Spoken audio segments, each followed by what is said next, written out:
उत्तर अष्टंगी जाए, ब्रह्मा विष्णु शिव नाम धराए। 600 वर्ष पहले मालिक बता गए थे। आज हमारे ये पवित्र सदग्रंथ उसको सेकंड कर रहे हैं, समर्थन कर रहे हैं भगवान की वाणी का। और जिनको संस्कृत भी नहीं आवती है, ब्राह्मण कहा करते, और गुरु जी हमारे क्या जाने दान जुला, वो समृद्ध थे, सब वो प्रत्येक चींटी तक की भाषा जानते, सब पशु पक्षियों की भाषा जानते हैं। और इन्होंने उसको रिजेक्ट करके डाल रखा था लाल को। अब संभालो पुण्यात्माओं, आपका कल्याण हो जाएगा। उसको सदाशिव द्वारा प्रकट की उसकी शक्ति के 8 भुजाएं हैं। नाना प्रकार के आभूषण उसके श्री अंगों की शोभा बढ़ाते हैं। वह देवी नाना प्रकार की गतियों से संपन्न है और अनेक प्रकार के अस्त्र शस्त्र धारण करती है। एकाकिनी होकर वह माया संयोग वसात अनेक हो जाती है।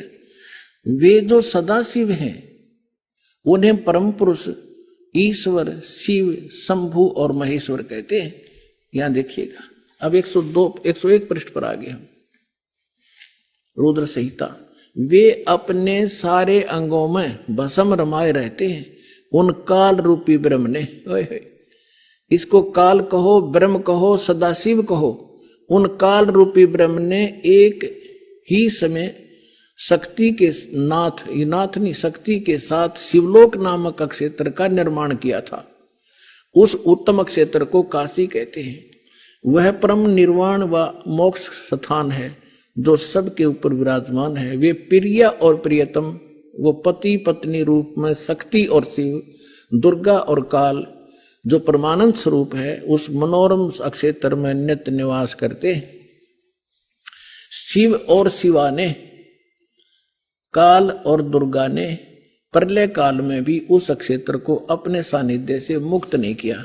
अब यहां देखना, देवर से एक समय उस आनंद वन में रमण करते हुए शिवा और शिव के मन में, दुर्गा और काल के मन में, ब्रह्म के मन में यह इच्छा हुई कि किसी दूसरे पुरुष की सृष्टि करनी चाहिए, यानी कोई संतान उत्पन्न करनी चाहिए।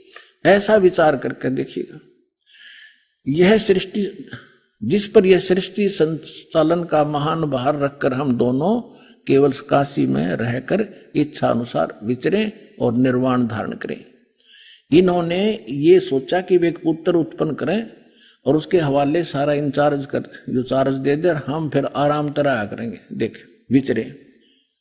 ऐसा निश्चय करके शक्ति सहित सर्वव्यापी परमेश्वर शिव ने अपने वाम भाग के 10वें अंग पर अमृत मल दिया। ये तटपट करनी थी, यानी उन पति पत्नी व्यवहार किया। फिर तो वहां से एक पुरुष प्रकट हुआ, एक लड़का उत्पन्न हुआ। ये देखिएगा 102 पृष्ठ पे। सदा रुद्र संहिता हम पढ़ रहे हैं। शिव ने कहा वत्स, शिव ने कहा बेटा, व्यापक होने के कारण तुम्हारा विष्णु नाम विख्यात हुआ। अब काल और दुर्गा का बेटा यानी विष्णु की उत्पत्ति होगी, दोनों से सिद्ध हुआ। अब यहां देखो, ये 6ठा अध्याय समाप्त हुआ। अब यहां देखिएगा 7वां शुरू हुआ। ब्रह्मा जी कहते हैं देवर से तत्पश्चात कल्याणकारी परमेश्वर शाम सदाशिव ने पूर्ववत प्रयत्न करके, जैसे विष्णु उत्पन्न किया था, दोनों ने पति पत्नी व्यवहार करके मुझे अपने दाहिने अंग से उत्पन्न किया। मुने उस महेश्वर ने मुझे तुरंत अपनी माया से मोहित करके नारायण देव की नाभि कमल में डाल दिया, फिर लीला पूर्वक मुझे वहां से प्रकट किया। इस प्रकार इस कमल के से उत्पन्न के पुत्र के रूप में मुझे हिरण्यगर्भ का जन्म हुआ। अब ये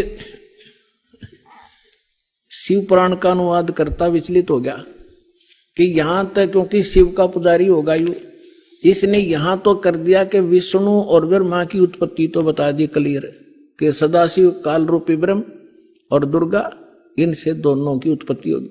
अब यहां विचलित हो गया। ले कहते हैं चोर चुरावे तुमड़ी और गड्ढे पानी में, वो गड्ढे हुआ उपरावन सच्चाई छानी नहीं।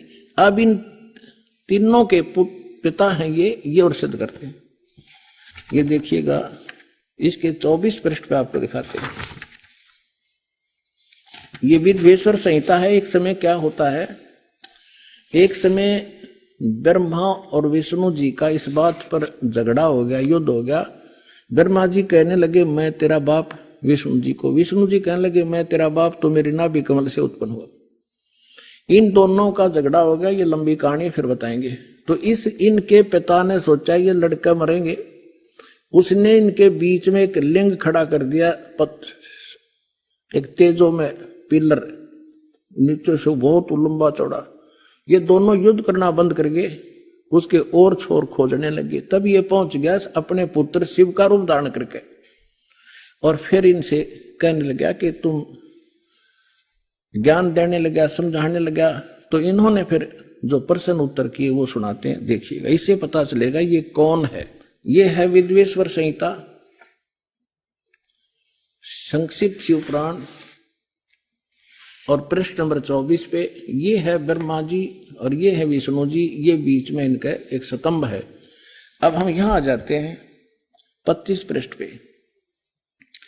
ब्रह्मा और विष्णु ने पूछा, प्रभो, ब्रह्मा विष्णु फिर उसे वार्ता करने लगे काल से, सृष्टि आदि 5 कर्तों के लक्षण क्या है, ये हम दोनों को बताइए। भगवान शिव बोले, ये काल बोला, काल रूपी ब्रह्म बोला, मेरे कर्तव्यों को समझना अत्यंत गहन है, तथापि मैं कृपा पूर्वक तुम्हें उनके विषय में बता रहा हूं। आगे देखो, हम अपने मतलब की पढ़ देंगे। ये 26 नंबर पे आ गया।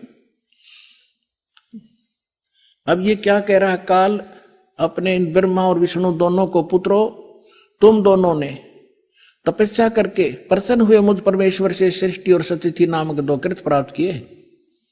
ये दोनों तुम्हें बहुत प्रिय हैं।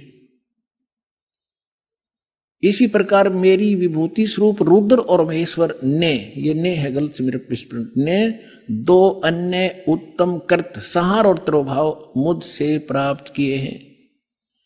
अब क्या हो गया, 2 थे ब्रह्मा विष्णु और ये महेश्वर और रुद्र, इन चारों का बाप है ये बोलने वाला, जो बस इतना सिद्ध करना चाहो था दासार को। अब परमात्मा ने बताया कि 3 पुत्र अष्टंगी जाए, ब्रह्मा विष्णु शिव नाम धराए, और 3 देव की जो करते भक्ति, उनकी को देना हो वह मुक्ति। गुण तीनों की भक्ति में ये भूल पड़ो संसार, कहे कबीर निज नाम बिना कैसे उतरो पार।